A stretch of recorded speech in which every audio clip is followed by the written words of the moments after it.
Ride accept કરીને તમને દેશે બરાબર, પ્લસ કરીને. અને તમે એમના લોકેશન ઉપર જ્યારે જશો તમે બરાબર, તો લોકેશન ઉપર જેવા જ તમે પહોંચશો ને તો ડાયરેક્ટ તમને એમ જ કહેશે, તમને કોઈ દવાખાનાનું જ એડ્રેસ તમને બતાવશે એની અંદર કે તમે લોકેશન ઉપર પહોંચો એટલે તમને લોકેશન ડાયરેક્ટ તમને દવાખાનાનું જ બતાવશે. તો દવાખાને આપણે જેવા જ પહોંચો ને તો આપણે કસ્ટમરને જેવા જ આપણે ફોન કરીશું ને તો કસ્ટમર આપણને શું કહે ખબર તમને? પહેલાં તો કે ભાઈ મારી વાઈફ અંદર દવાખાનાની અંદર જો તો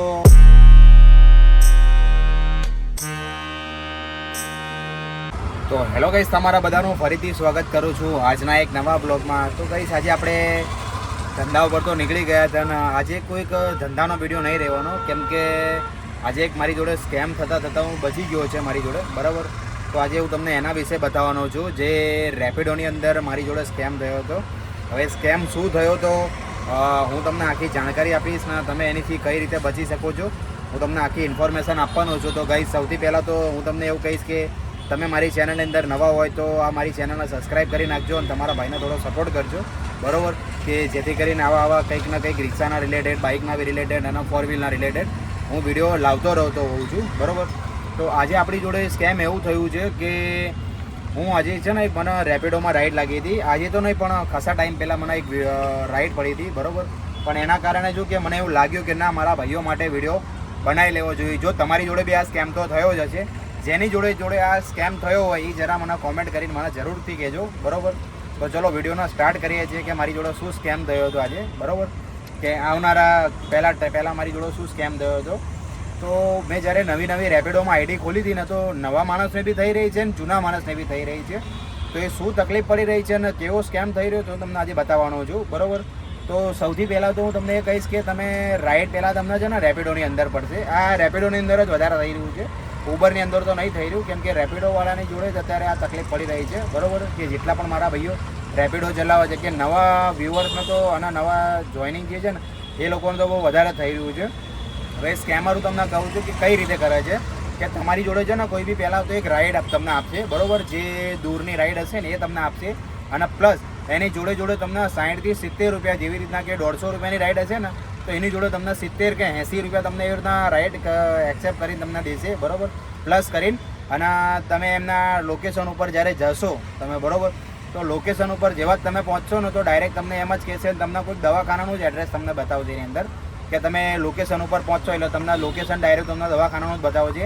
તો દવાખાને આપણે જેવા જ પહોંચો ને તો આપણે કસ્ટમરને જેવા જ આપણે ફોન કરીશું ને તો કસ્ટમર આપણને શું કહે ખબર તમને? પહેલાં તો કે ભાઈ મારી વાઈફ અંદર દવાખાનાની અંદર જો તો હું છે ને આર્મી પર્સન છું કે હું રેલવેમાં છું કે હું પોલીસમાં છું, આવી રીતના કોઈ તમને સ્ટાફમાં તમને એવું કહે છે કે ભાઈ હું સ્ટાફમાં અંદર છું બરાબર.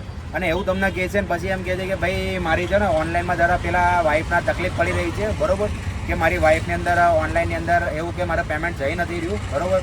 તો તમે એક કામ કરો, તમારો બારકોડ મને આપો અને હું તમને પૈસા સેન્ડ કરી દઉં છું બરાબર. તો તમે જો કે દવાખાનાની અંદર જઈને તમે ખાલી ઓનલાઈન પેમેન્ટ તમે કેશ એમને ખાલી કલેક્ટ તમે કરાવી દીજો બરાબર. કે હું તમને જે પણ તમારું જે ભાડું થાય છે કે 200 રૂપિયા તમારું ભાડું થાય છે તો તમને 250 રૂપિયા નાખીશ કે 300 રૂપિયા તમને એવું કહે તમારી જોડે પૈસા બી તમને નાખશે બરાબર. અને એવો તમને છે ને એક ફ્રોડ મેસેજ તમને નાખશે કે ભાઈ નીચે તમારી અમાઉન્ટ બી હશે પ્લસ તમારો અકાઉન્ટ નંબર બધું તમારું લખેલું જ હશે એની અંદર બરાબર.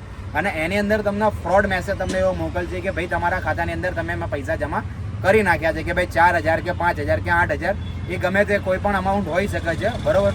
તો આ વસ્તુ મારી જોડે જ્યારે થઈ ને તો મેં તો બહુ ખરાબ ગાળો દીધી હતી એમને બરાબર, કે જેથી કરીને મને તો ખબર પડી ગઈ હતી, કેમ કે જે મારા બીજા રિક્ષાવાળા ભાઈઓ હતા ને એને મને આ વસ્તુ બધી કીધેલી હતી મારી જોડે, તો આપણે તો એનેથી બચી ગયા હતા બરાબર.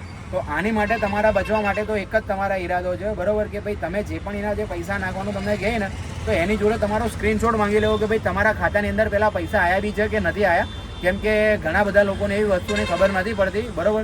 એના કારણે શું લોકો આવા માણસોના ભોગ બની જતા હોય છે બરાબર. તો તમારા વસ્તુ ખાસમાં ખાસ ધ્યાન રાખવી છે, કેમ કે હું પર્સનલી એટલા માટે જ વિડીયો બનાવી રહ્યો છું કે જેટલા પણ મારા ભાઈઓ છે તો મારા ભાઈઓ બચી જઈ શકે આનીથી બરાબર. કેમ કે ઘણા બધા લોકો આના ભોગ બની ચૂક્યા છે અને બની બી રહ્યા છે અત્યારે બરાબર. કેમ કે એક જે મારો ફ્રેન્ડ હતો ને એક બાઇક એ ચલાવી રહ્યો હતો તો એની જોડે તો આવો સ્કેમ બની ગયો હતો બરાબર. એને મને ફોન કરીને બી કીધું, પ્લસ મારી જોડે બી આવી રીતના થઈ ગયેલું છે. મારી જોડે તો ખાસા ટાઈમ પહેલાં થઈ ગયેલું, પણ અત્યારે યુટ્યુબની અંદર મને એવું લાગ્યું કે ના એ રિલેટેડ મારે એક વિડીયો બનાવવો જોઈએ. તો મેં તો એ વિડીયો માટે જ તમને મેં અત્યારે કહી દીધું છે કે આ વિડીયો એટલા માટે જ બનાવ્યો છે કે જેથી કરીને જે પણ મારા નવા રિક્ષાવાળા જે ભાઈઓ રહ્યા બરાબર ને કે તમારા આ પ્રોબ્લેમ તમારા ના થાય એ વસ્તુનું તમે ખાસ ધ્યાન રાખજો કે જેથી કરીને તમે કોઈ ફ્રોડ માણસો તમે ભોગ ના બનો બરાબર. તો પહેલાં તો એ માણસ તમને એમ કહે છે કે તમારી વાઈફ અંદર છે, હું તમને મારી વાઈફનો નંબર આપું છું, એ નંબર ઉપર તમે એ બેનને તમે ફોન કરીને કહેજો અને એ બેન છે ને ડાયરેક્ટ તમને ડૉક્ટરનું તમને સ્કેનર નાખશે અને એ ડૉક્ટરના સ્કેનરમાં તમે આ પૈસા તમે એમને ટ્રાન્સફર કરી દેજો. પણ રિયલીમાં આપણા અકાઉન્ટની અંદર પૈસા આવ્યા હોતા નથી બરાબર. તો આવી રીતના ફ્રોડ થાય છે બરાબર.